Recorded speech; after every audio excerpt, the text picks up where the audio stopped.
Bien-aimés dans le Seigneur, je vous salue tous au nom de notre Seigneur Jésus-Christ, là où vous vous trouvez. Que la grâce de notre Seigneur Jésus-Christ soit avec vous.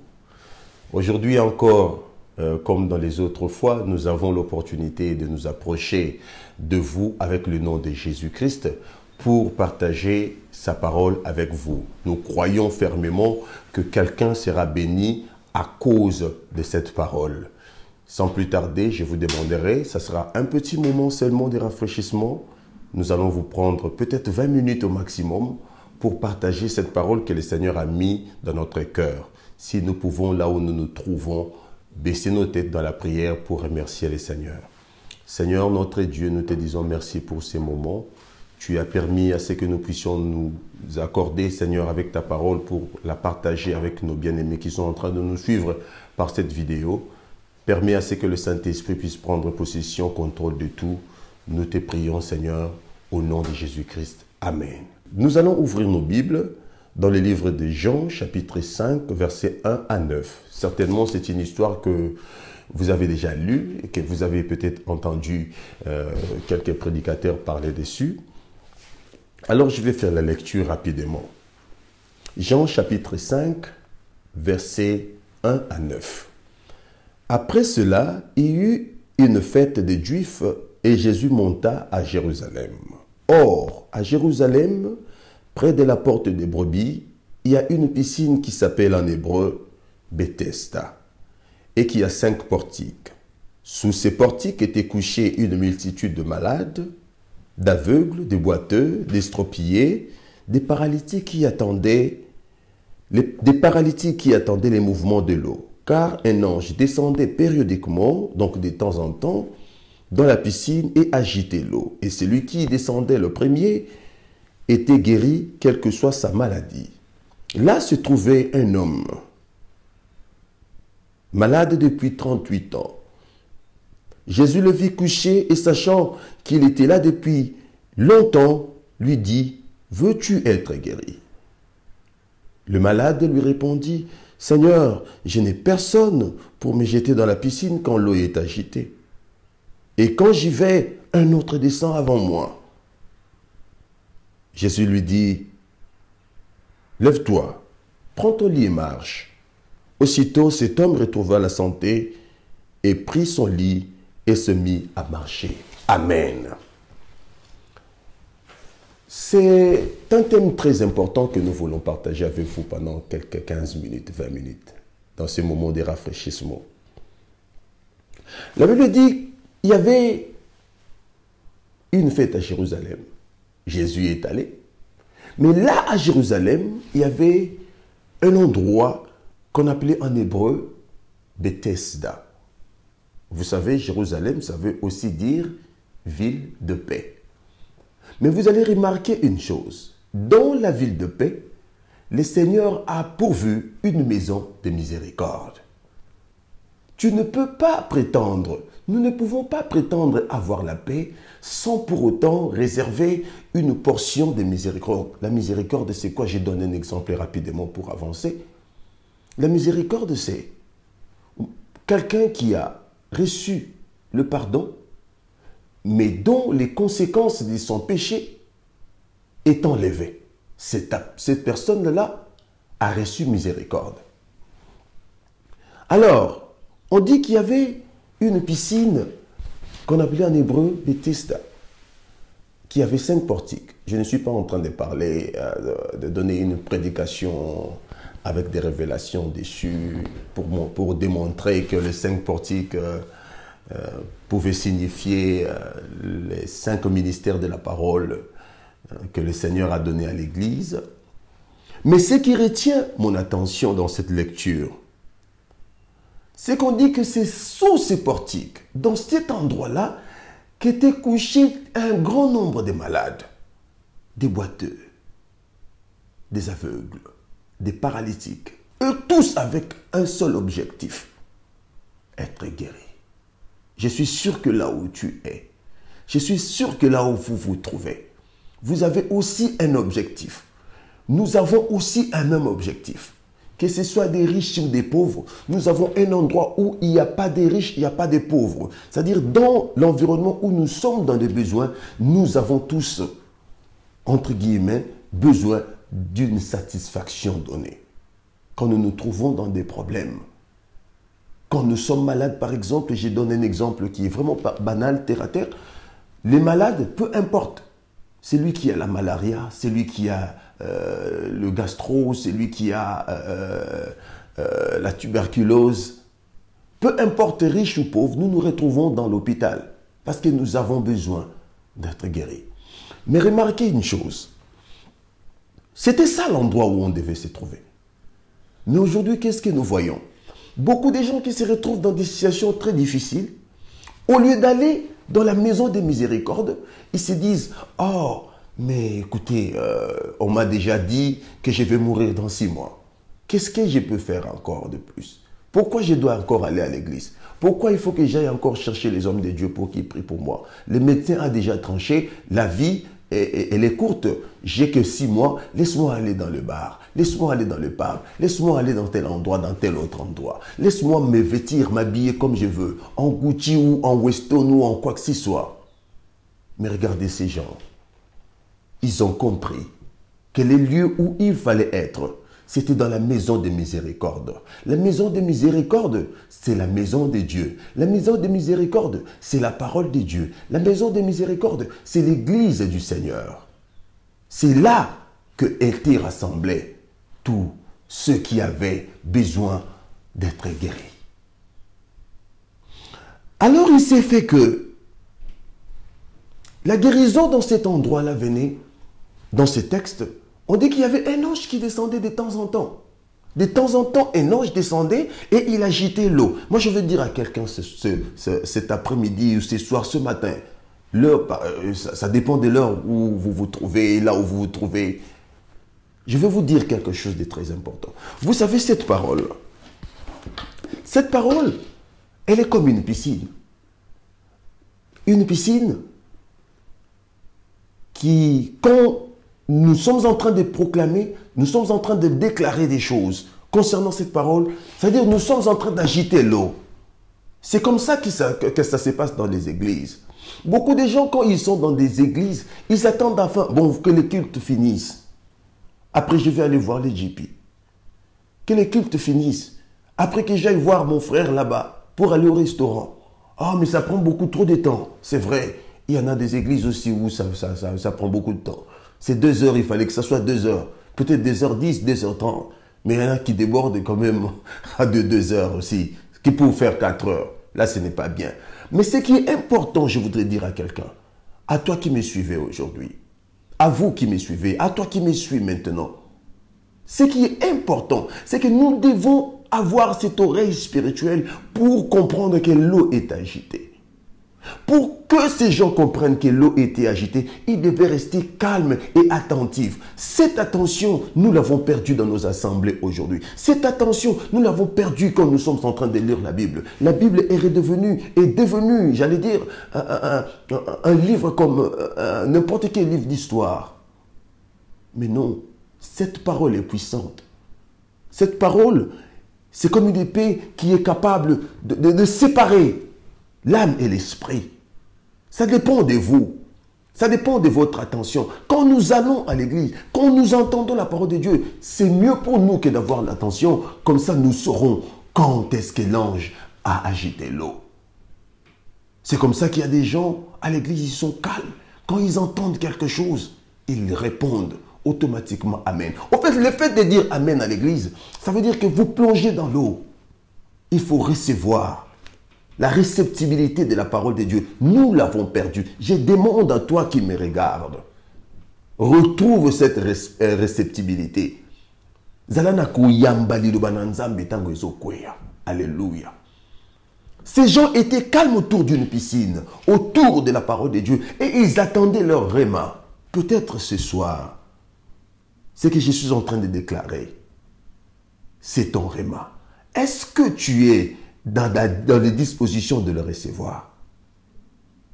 Mais la Bible continue, elle dit, là, dans cet endroit, s'est trouvé quand même une personne qui avait été malade pendant 38 ans. Ça veut dire quoi? Ça veut dire quoi? Parce que la Bible ne détermine pas son âge. Essayons d'imaginer. Il a fait 38 ans dans la maladie. Peut-être qu'il est né malade, mais la Bible n'a pas dit ça. Peut-être qu'il a commencé, moi j'imagine, il a commencé à souffrir de cette maladie, ça fait 10 ans. Quand il avait 10 ans, par exemple. Donc cet homme, c'était un homme de 48 ans qui n'a vécu que dans la maladie. Une pension anticipée, sans avoir été à l'école parce qu'il était paralytique, sans avoir été au travail parce qu'il était paralytique, il ne pouvait rien faire. Mais il était là. Cet homme avait déjà compris que l'endroit où je devais me retrouver, c'était dans la présence de Dieu, autour de la parole de Dieu. C'est là que pouvait venir ma guérison. Je veux dire à quelqu'un, aujourd'hui encore,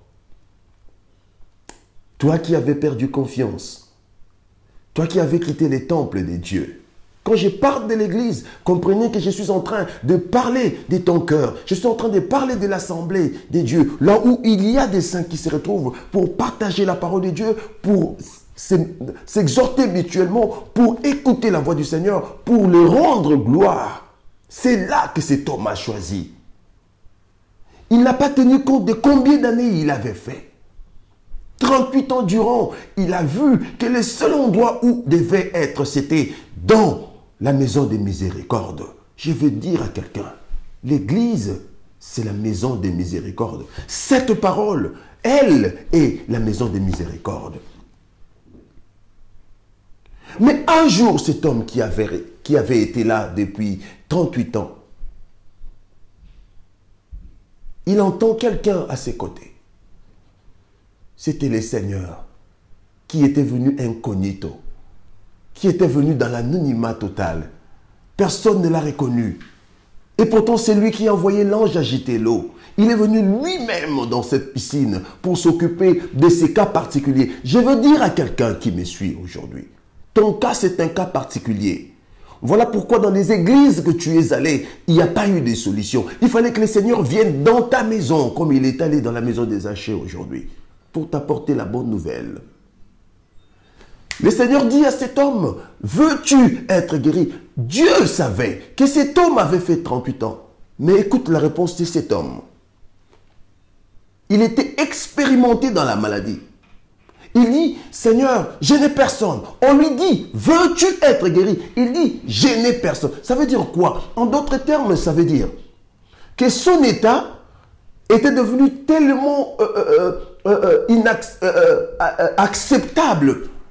Pendant que les gens cherchaient à plonger dans l'eau, cet homme a changé de stratégie. Il cherchait quelqu'un.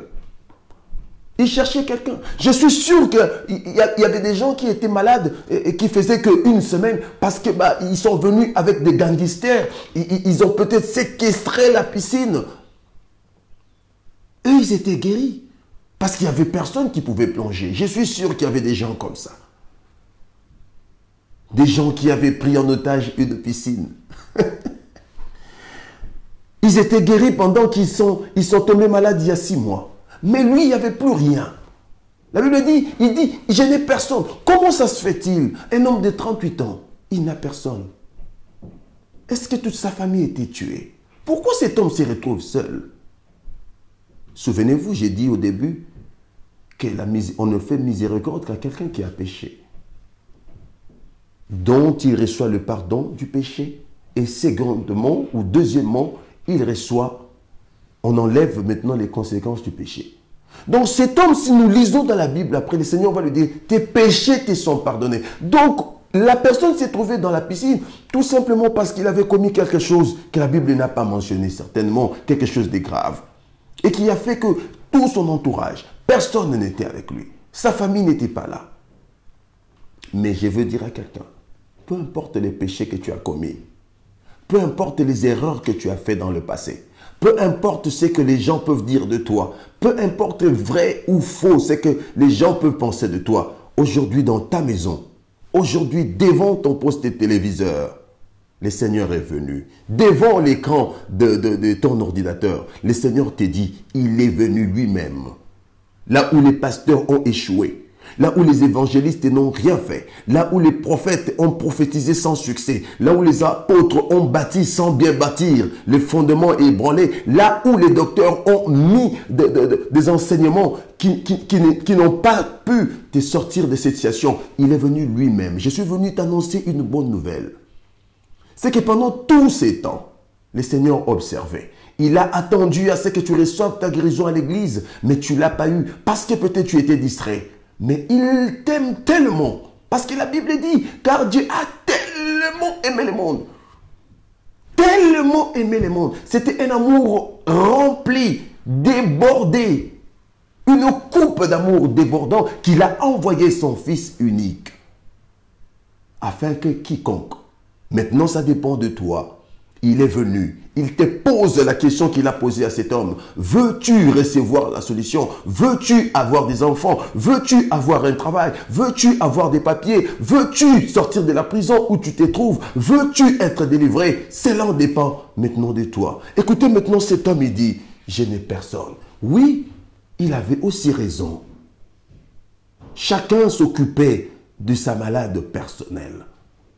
Il arrive des fois dans notre vie, autour de nous, il y a des gens qui sont accompagnés. Et nous, nous sommes isolés. Nous sommes solitaires. Mais je voudrais dire à quelqu'un qui s'est senti isolé pendant longtemps. Je voudrais dire à quelqu'un qui a vécu une vie de solitude. Cet homme était seul. L'ange descendait de temps en temps.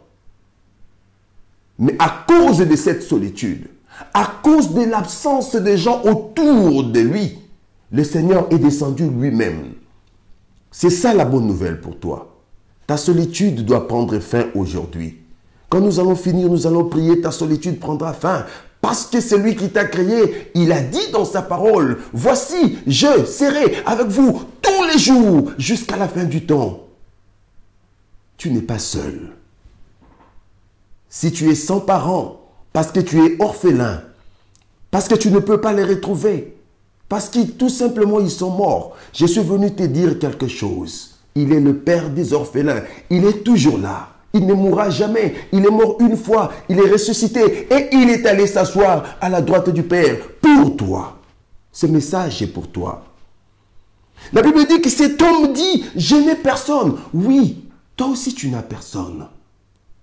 Voilà pourquoi le Seigneur t'a envoyé ces messages. Pour que tu saches que ta solitude, il y a quelqu'un qui s'occupe de ta solitude. Alléluia. Abandonné de tous. Rejeté. Et pourtant, c'est par ses meurtrissures que tu es guéri. Par sa croix, il a porté tes péchés. Alléluia. Cet homme, il dit, je n'ai personne pour me jeter dans l'eau. Des fois, nous avons une forme de carcan dans lequel nous mettons Dieu. Nous pensons que le Seigneur, c'est seulement quand tu vas à l'église, il va faire seulement quand tu prends le paracétamol. Je ne suis pas en train de dire qu'il ne faut pas prendre des médicaments. Non. Dieu a sa façon de faire. Si c'est par ce pasteur, tu n'as pas été guéri, peut-être qu'il va envoyer un évangéliste pour toi. Si ça n'a pas marché avec l'évangéliste, peut-être ce sera par un prophète. Si tous les ministères n'ont rien fait pour cet homme, il est venu lui-même. Dieu est capable de venir lui-même pour toi. Il a dit dans sa parole, mes brebis connaissent et entendent ma voix. Parce qu'ils connaissent ma voix. Il ajoute encore quelque chose de merveilleux. Alléluia. Il dit quelque chose de magnifique.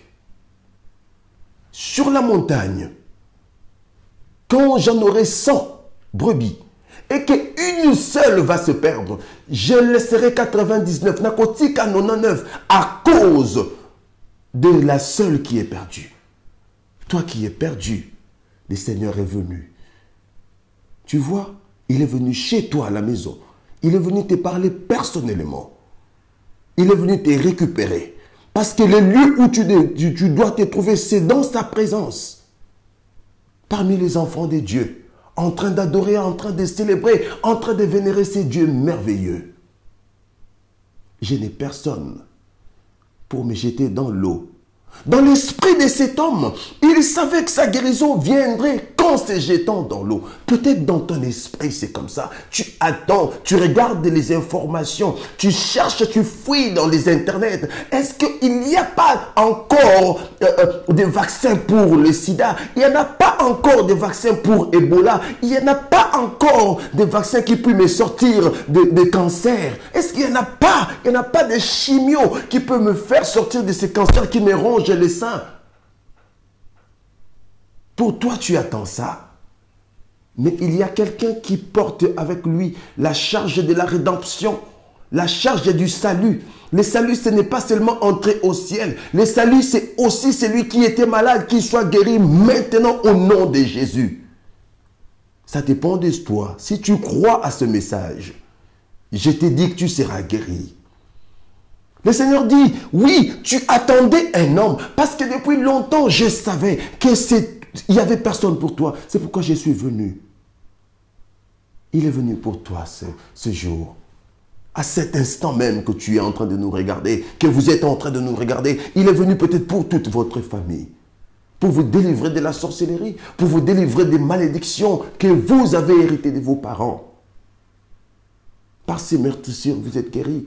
Il a dit, l'Esprit du Seigneur est sur moi, parce qu'il m'a oint pour proclamer la bonne nouvelle aux captifs, la délivrance, enlever les chaînes.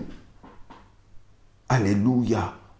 Et puis il regarde cet homme, il lui dit, tu as raison de chercher un homme.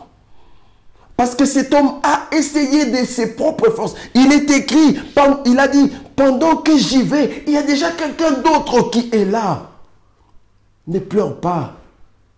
Oui, le Seigneur a guéri celle-là. Oui, le Seigneur a donné des enfants à celle qui a manqué.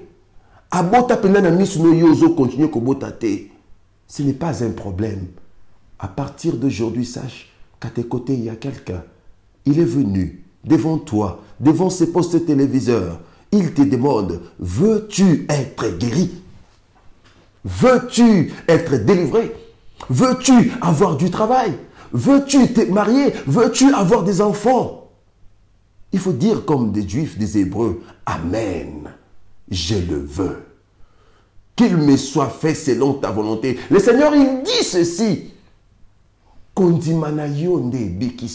Ça dépend de ce que tu penseras de ce message. Ça paraît court, ça paraît petit, mais elle contient la puissance de la délivrance pour ta vie. C'est pourquoi nous sommes venus dans ta maison. La Bible dit, aussitôt cet homme prit son lit. Il se leva, il prit son lit et il marcha. Pourquoi pas toi? Pourquoi pas toi? Pourquoi pas cette famille merveilleuse qui nous suit? Problème sur problème. 24 heures sur 24. Quelqu'un était malade hier. Aujourd'hui, un autre est mort.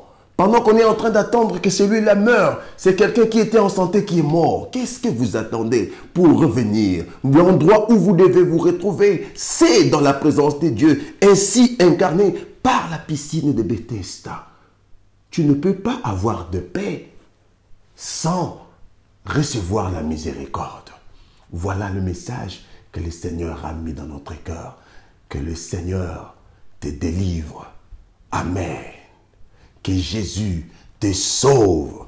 Amen. Je voudrais que quelqu'un reçoive cette parole puissante de tout son cœur afin que la manifestation de la puissance de Dieu soit accomplie dans ta vie. Si vous pensez que ce message était pour vous, baissez simplement votre tête. Nous allons prier. Seigneur notre Dieu, merci pour ce message que tu nous as donné. Pendant que le monde est en train de s'agiter, pendant que l'Église est en train de s'agiter, toi tu es descendu toi-même pour mon frère et pour ma sœur, pour cette famille, pour ce village, afin de l'élever, afin qu'elle s'élève, pour témoigner ta grandeur. Accomplis ta parole, accomplis ta parole, accomplis ta parole parce qu'il est écrit qu'il envoya sa parole et sa parole est guérie. Au nom de Jésus. Amen. J'ai béni le Seigneur pour vous, bien-aimés dans le Seigneur, pour ce message. Cherchez-vous une église là où vous vous trouvez, là où vous pouvez aller vous rassembler avec le frère dans le Seigneur, dans la communion fraternelle pour célébrer ce Dieu-là, pour l'élever, pour ce qu'il a fait, pour ce qu'il fera, pour ce qu'il fait maintenant dans votre vie. Nous sommes à Londres. Si vous n'avez pas un endroit où vous rassemblez, si vous avez besoin de la prière, nous sommes la maison des prières. Vous pouvez venir nous joindre à Edmonton, à l'adresse que vous allez voir, que vous voyez défiler sur les bas de votre écran. Que le Seigneur vous bénisse. Au nom de Jésus. Amen.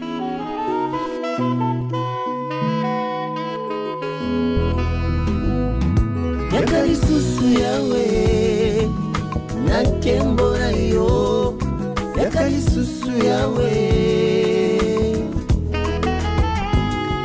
yakalisusu yawe nakembora yo yakalisusu yawe yakalisusu yawe